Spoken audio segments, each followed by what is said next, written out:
The Tragedy of Romeo and Juliet by William Shakespeare. Act 1, Scene 1. The feud begins.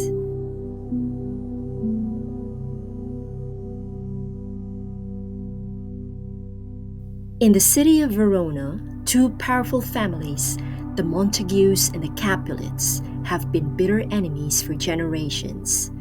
Their hatred runs deep, and even their servants are caught up in the feud.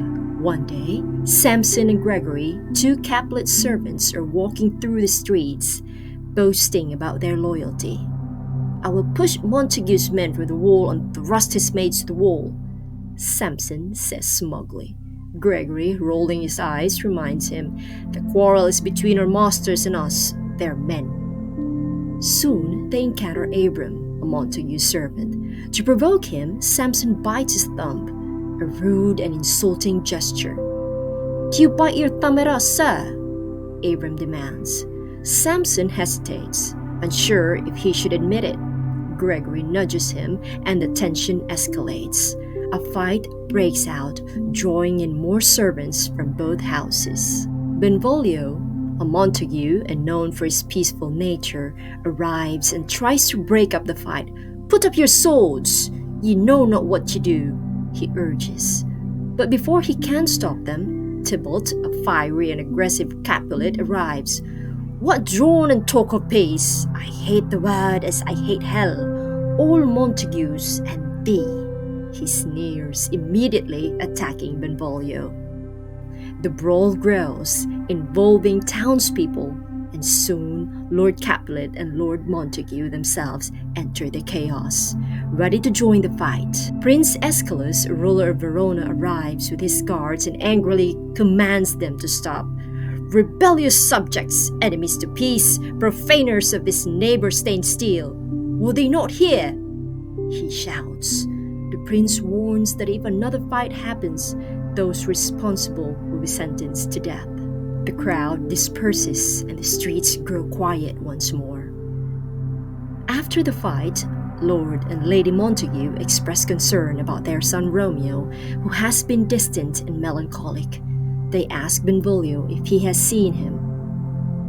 "So early walking did I see your son," Benvolio explains, "but he was overborne with tears and fled into the woods." Benvolio finally finds Romeo, who is sighing over his love for Rosaline. "Out of a favor, where am I in love?" Benvolio urges him to move on. "Examine other beauties," he suggests, but Romeo insists. "Thou canst not teach me to forget." Scene 2. A party invitation. At the Capulet house, Paris, a nobleman and relative of the prince, approaches Lord Capulet with a request. "My lord, what say you to my suit?" he asks, seeking Juliet's hand in marriage. Capulet, though honored, believes Juliet is too young. "Let 2 more summers wither in their pride ere we may think her ripe to be a bride," he advises. Still, he invites Paris to a masquerade ball that evening, when Juliet can meet him and decide for herself. Meanwhile, a Capulet servant tasked with delivering invitations struggles because he cannot read. By chance, he encounters Romeo and Benvolio on the street and asks for help. When Romeo sees Rosaline's name on the guest list, Benvolio seizes the opportunity. "Go thither," he encourages, "and with untainted eye compare her face with some that I shall show." Romeo, reluctant at first, finally agrees, but only because he hopes to see Rosaline. Scene 3. Juliet's thoughts on marriage.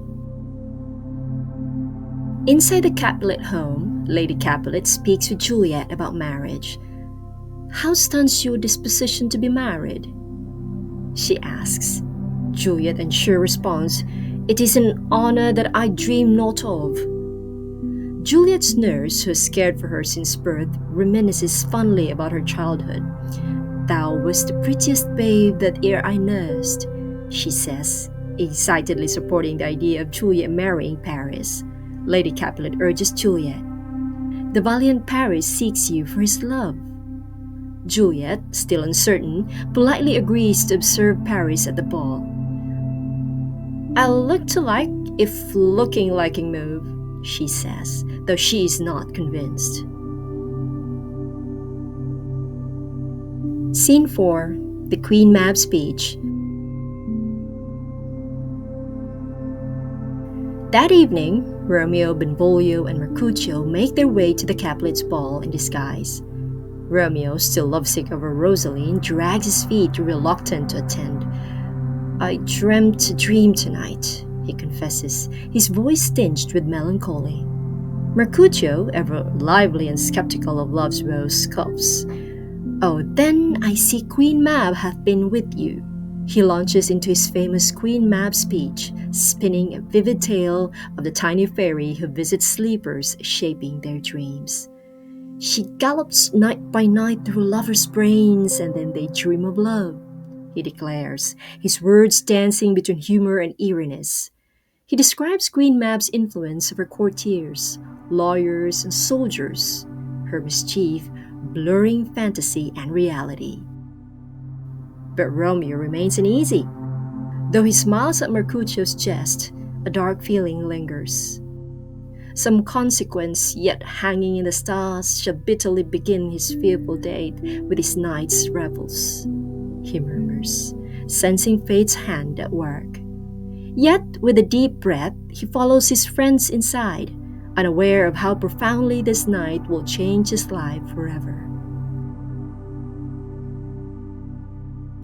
Scene 5. Love at First Sight. At the Capulets' grand ball, guests are dancing and celebrating. Romeo enters and is immediately mesmerized by Juliet. Oh, she doth teach the torches to burn bright, he exclaims, enchanted by her beauty. Unaware of his presence, Tybalt hears Romeo's voice and grows furious. Now by the stock and honor of my kin, to strike him dead I hold it not a sin, he says, ready to attack. However, Lord Capulet stops him, saying, Let him alone. Verona brags of him to be a virtuous and well-governed youth. Meanwhile, Romeo approaches Juliet and takes her hand. If I profane with my unworthiest hand this holy shrine, the gentle vine is this, my lips, two blushing pilgrims, ready to stand to smooth that rough touch with a tender kiss. Juliet, intrigued and amused, responds, Good pilgrim, you do wrong your hand too much. Their flirtation escalates, and Romeo leans in to kiss her. Then have my lips the sin that they have took, he says. Juliet playfully teases him. You kiss by the book. Soon after, Juliet's nurse interrupts and tells Juliet that her mother wants to see her. Romeo, eager to know who she is, asks the nurse. When he learns that she is a Capulet, he is devastated. Is she a Capulet? Oh dear Count, my life is my foe's debt. Juliet, also unaware of Romeo's identity, asks the nurse about him. When she hears he is a Montague, she is equally heartbroken. My only love sprung from my only hate, she exclaims. Both realize the gravity of their love, yet neither can turn away from it.